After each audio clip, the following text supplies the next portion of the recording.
Eu não sei como alguém pode realmente se aposentar. Para mim, a aposentadoria durou apenas algumas semanas. Minha casa recebeu uma nova camada de tinta, eu limpei completamente o exterior e arrumei o jardim. Meu Deus, eu estava perdendo a cabeça. Em vez de ouvir minhas lamúrias, minha esposa me disse para encontrar algo para fazer com meu tempo ou ela me estrangularia. Desde que me aposentei, tornei-me um caçador de críptidos autônomo. Obviamente, não paga muito e os horários são péssimos, mas você passa horas intermináveis na estrada só para não ver nada. Quando você está tentando escrever um livro sobre criaturas bizarras, ajuda realmente a encontrar essas criaturas. Mas sejamos honestos, quantos críptidos foram realmente encontrados? Sempre que minha esposa e eu íamos a algum lugar, levávamos equipamentos de vídeo e fazíamos pequenas caçadas a críptidos. No geral, eram exatamente o que se esperava, você saía, não encontrava nada ou descobria que os assustadores terrenos dessas criaturas esquivas eram apenas trechos de floresta entediante, lagoas lamacentas e pouco mais. A coisa mais próxima que chegamos de encontrar uma criatura misteriosa foi levar um tronco podre arremessado contra nós nos Everglades. Então, em minha infinita sabedoria, decidi ir atrás de algo um pouco mais substancial, um fantasma, o espírito de um louco que assombra o interior da Virgínia há mais de um século, o Homem-Coelho. Achei que era uma piada. Quero dizer, quem em sã consciência teria medo do Homem-Coelho? Agora eu tenho. Sempre que saímos em nossas pequenas viagens, faço uma pesquisa aprofundada sobre todo o folclore da entidade que estamos caçando. No que diz respeito ao Homem-Coelho, há uma tonelada de registros e informações. A maioria é confusa e, em alguns casos, contraditória. Vou tentar separar as diferentes origens e antecedentes da melhor maneira possível. Existem diferentes aspectos dessas variações que surgem em novos avistamentos e relatos. Resumindo, é uma bagunça histórica confusa. Se você procurar o Homem-Coelho na Wikipédia, será informado que sua história começou em 1970. Bem, tanto faz para a Wikipédia. Os primeiros relatos de um Homem-Coelho remontam ao início dos anos 1900. Isso mesmo, sua história tem mais de 120 anos. Para a maioria das pessoas do condado de Fairfax, Virgínia, o Homem-Coelho é menos um críptido e mais uma lenda urbana.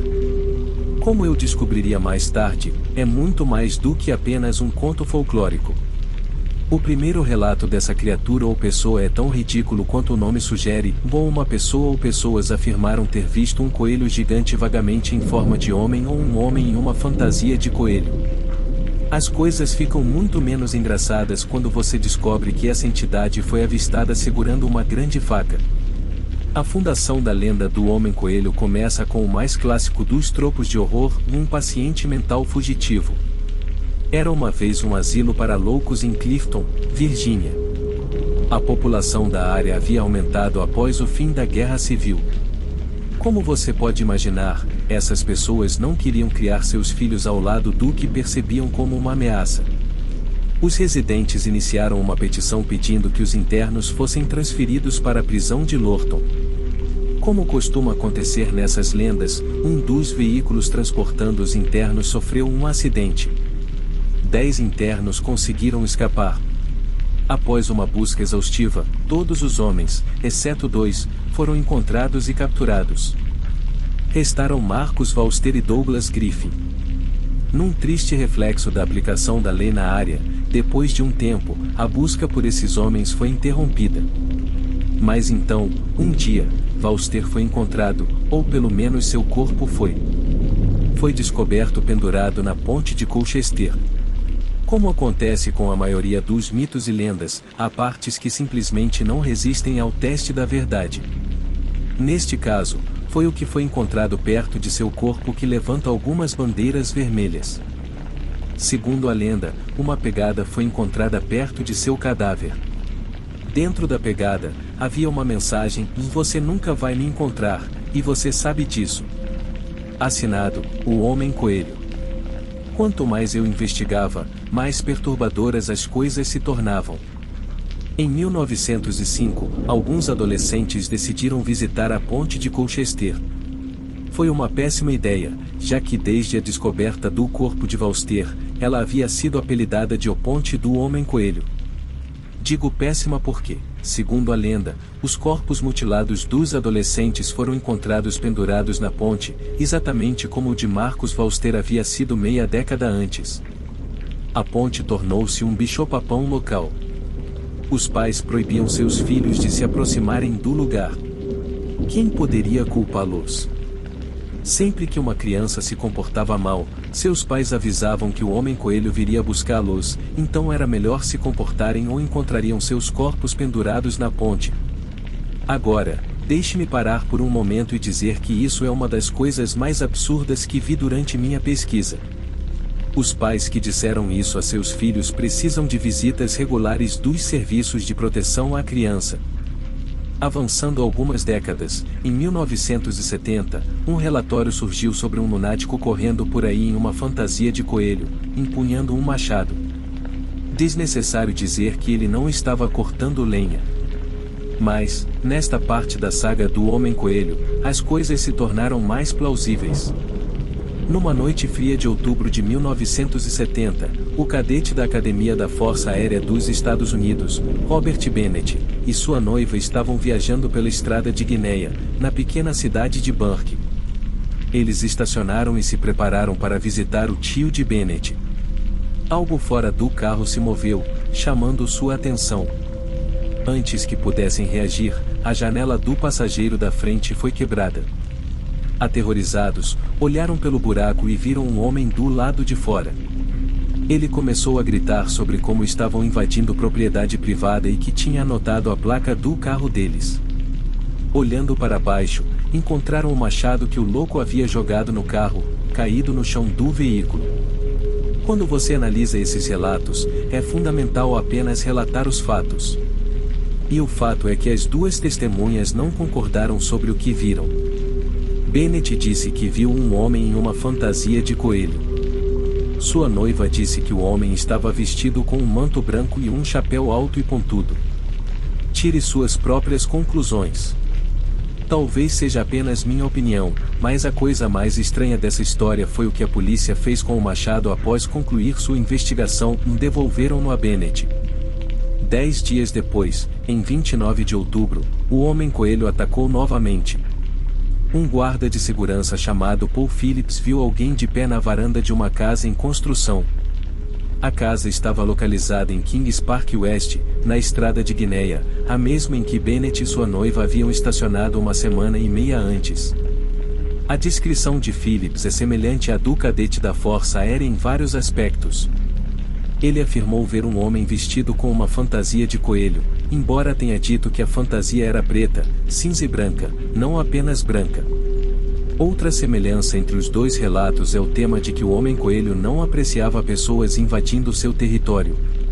Com gritos de você está invadindo, e se chegar mais perto, vou cortar sua cabeça, o Homem-Coelho começou a cortar a varanda com um machado. Phillips forneceu uma descrição mais detalhada desse lunático. O guarda disse que ele tinha cerca de 20 anos, pouco mais de 1,65 metros de altura e pesava cerca de 80 quilogramas. Como ele conseguiu avaliar o peso de um homem vestido com uma fantasia de coelho é tanto impressionante quanto duvidoso. Por mais que eu tentasse, não consegui encontrar nada que sugerisse que Phillips tivesse ouvido falar do encontro de Bennett. Se ele estivesse ciente, isso explicaria o que aconteceu a seguir. Nas semanas após os supostos encontros de Bennett e Phillips, a polícia recebeu mais de 50 relatos de cidadãos afirmando que também haviam encontrado um homem louco vestido de coelho gigante.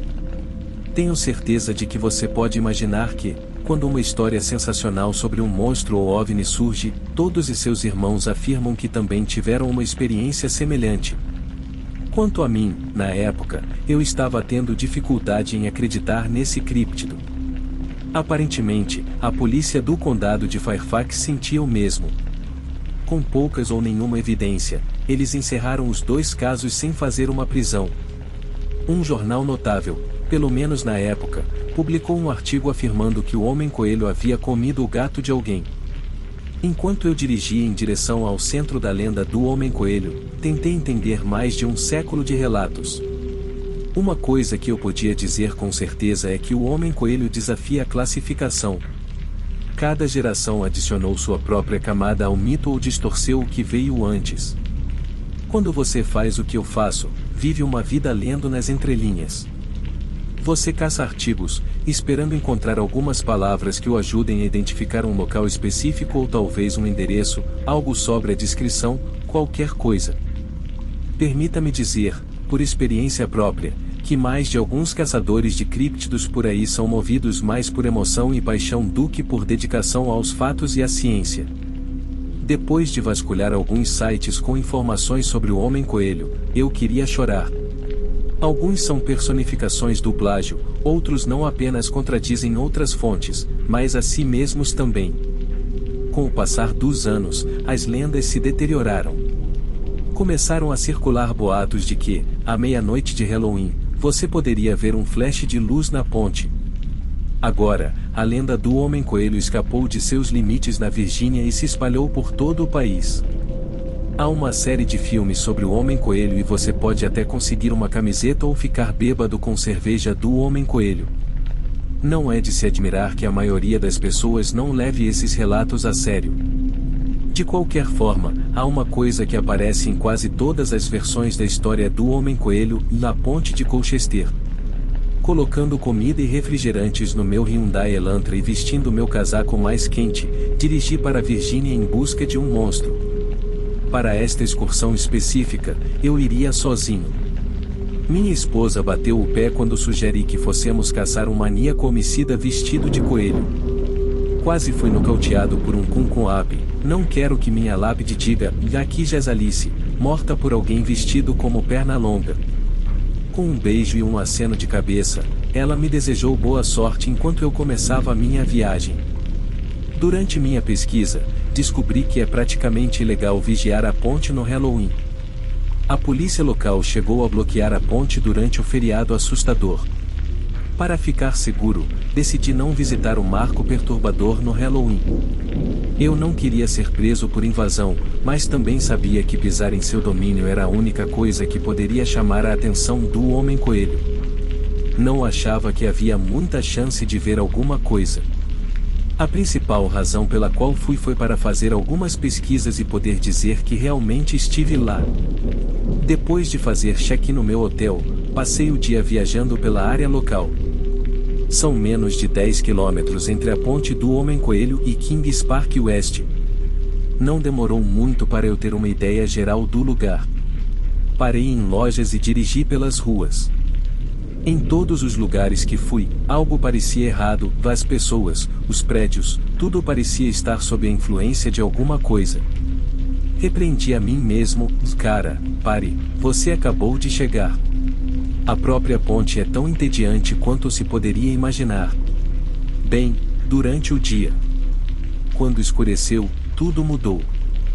Os brancos desbotados e os cinzas apagados se tornaram mais profundos, mais escuros. Não sei como descrever, mas o mais profundo é a melhor palavra. Parecia que toda a área afundava em si mesma, caindo na escuridão. Tudo na área ao redor começou a mergulhar na crescente escuridão à medida que o sol se escondia no horizonte. Em muitas das histórias que você ouve neste canal, sempre há declarações de que as coisas simplesmente ficaram quietas ou que os sons dos animais e do vento desapareceram. Foi mais ou menos o que aconteceu na minha primeira noite lá, mas não exatamente. O ambiente me fez sentir como se os sons de alegria nunca tivessem existido. Toda a área ao redor da ponte parecia desconectada do resto do mundo. Era quase como se eu não pudesse ouvir ou estivesse debaixo d'água, ou algo assim. E então eu senti frio, um frio que penetrava nos ossos. Parecia que eu estava sofrendo de hipotermia, apesar de estar completamente aquecido e seco. Não sou facilmente perturbado. A maioria dos lugares que visito não me faz nem bocejar, mas parecia que essa ponte estava engolindo o mundo ao meu redor. Não houve flashes de luz na noite em que estive lá. Se houve alguma coisa, tudo pareceu ficar mais escuro e mais difícil. Quando digo mais difícil, quero dizer difícil de se mover.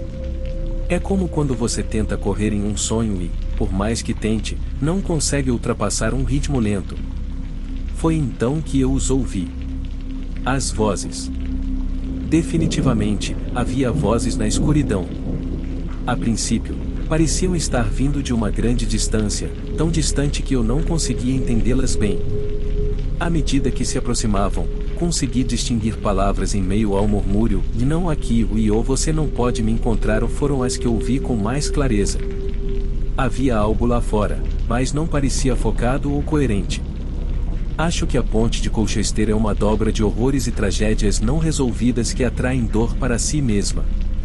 Pode ser que sempre tenha sido assim, e as histórias do Homem-Coelho apenas deram forma à energia sombria. Ou talvez a entidade seja apenas um ponto de referência que os locais internalizaram como símbolo da presença sombria que espreita ali. Eu não considerei nada disso na hora.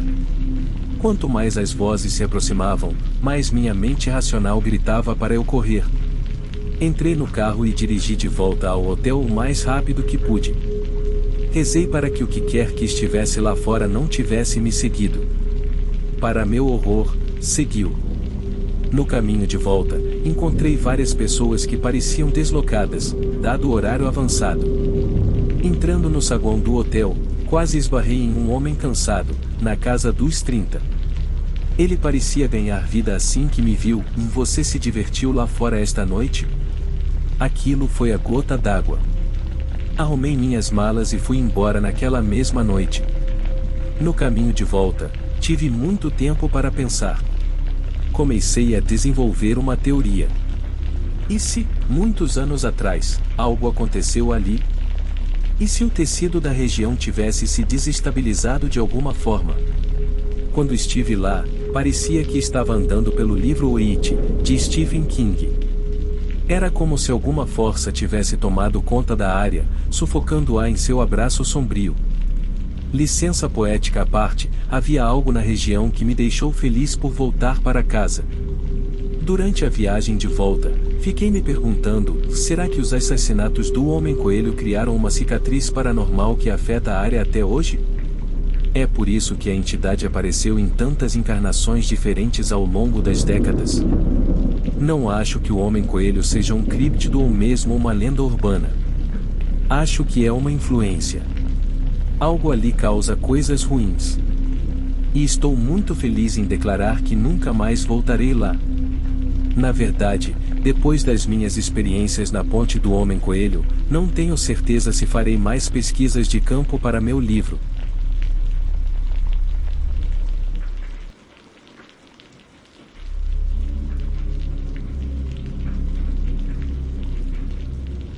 Eu era um segurança de um prédio de escritórios bastante elegante nos anos 1980. Eu era responsável principalmente pelo turno da noite e, uma noite, estava sozinho no prédio e todos já tinham ido embora. Na maioria das noites, eu lia livros no escritório, observando as câmeras de segurança por algumas horas antes de me levantar e fazer rondas. Eu tentava fazer rondas a cada 2 a 3 horas e sempre tinha que anotar se algo acontecesse ao voltar para o escritório. Aquela noite estava bem normal. Eu estava há 2 horas no meu turno e tinha uma tigela de chile nas mãos, comendo enquanto me concentrava nos monitores. Naquele momento, não notei nada anormal, então me virei, coloquei o chile de lado e chequei meu pager. Não havia mensagens, nenhum 911 da família ou colegas de trabalho, então folheei uma das revistas que encontrei no escritório. Era uma revista bem bacana, com motos novas e hot rods, algo realmente para sonhar acordado. Coloquei o livro de lado quando meu alarme tocou e minha atenção se voltou para as telas. Notei pequenos tremores na tela inferior direita e me levantei, ligeiramente alarmado, sem saber se era uma lanterna ou apenas falhas no sistema. Este era um sistema mais novo, então era bem improvável, mas anotei a hora e qual monitor e me levantei para investigar de qualquer maneira, pensando que talvez fosse um trabalhador de escritório que tivesse esquecido algo, o que seria estranho, pois eu tinha certeza de que havia trancado tudo.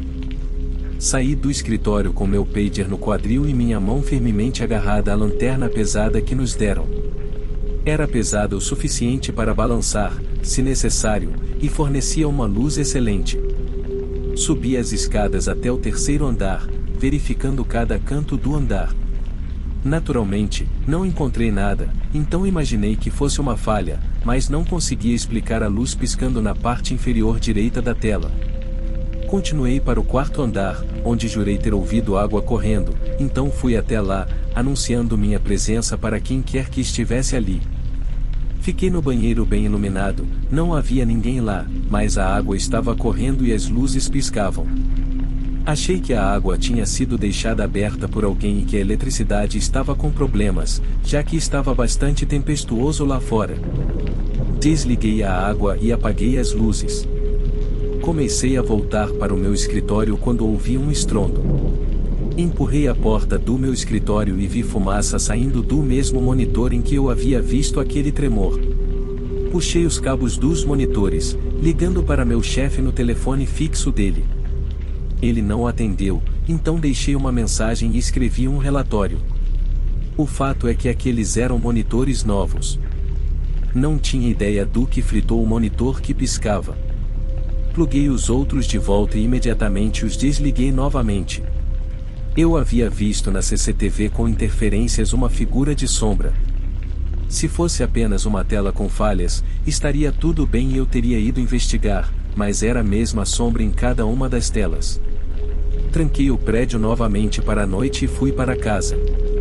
Não voltei para nenhum dos meus outros turnos, mas descobri mais tarde que o prédio teve um incêndio elétrico e queimou quase até o chão. As coisas que vi naquela noite foram um presságio, um aviso?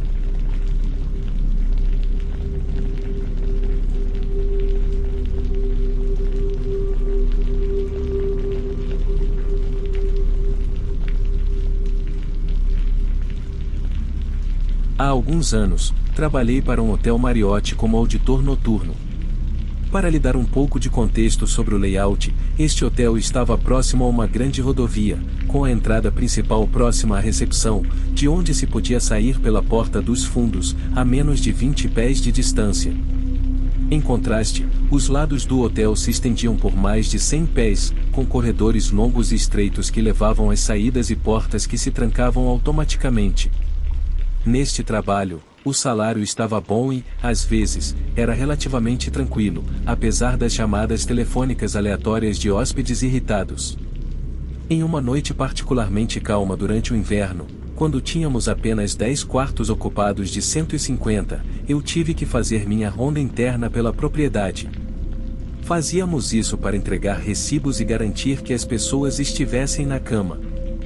Não estou dizendo que os hóspedes não podem ficar acordados, mas normalmente após as 3 horas da manhã não há muitos hóspedes acordados.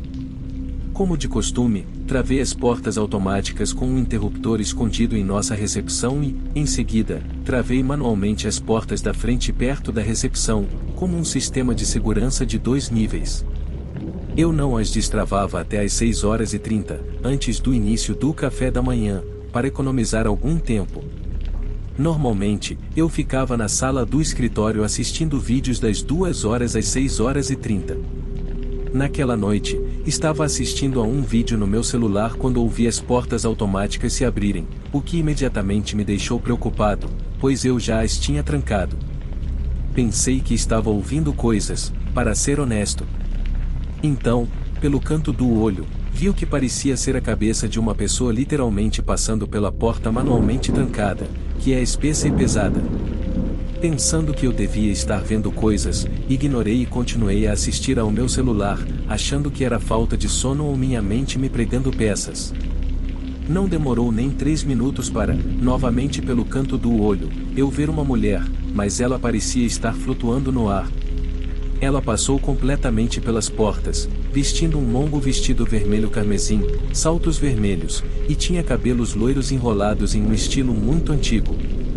Incredulamente, levantei-me e corri para a recepção chamando para ver quem estava lá. Eu estava agora parado no saguão, mas não recebia respostas. Chamei, vou lá, esperando uma resposta de um hóspede, mas não tive essa sorte. Revistei toda a propriedade novamente apenas para ter certeza de que não estava louco. Talvez eu tivesse perdido alguém acordado, mas novamente não havia nada. Não é preciso dizer que encerrei meu turno e fiquei arrepiado para continuar trabalhando lá. Algum tempo depois, consegui outro emprego e nunca mais voltei a trabalhar na indústria hoteleira. Pensando de volta a esse evento, acredito que vi algo sobrenatural, algo inteligente o suficiente para querer ser visto, mas apenas por um instante.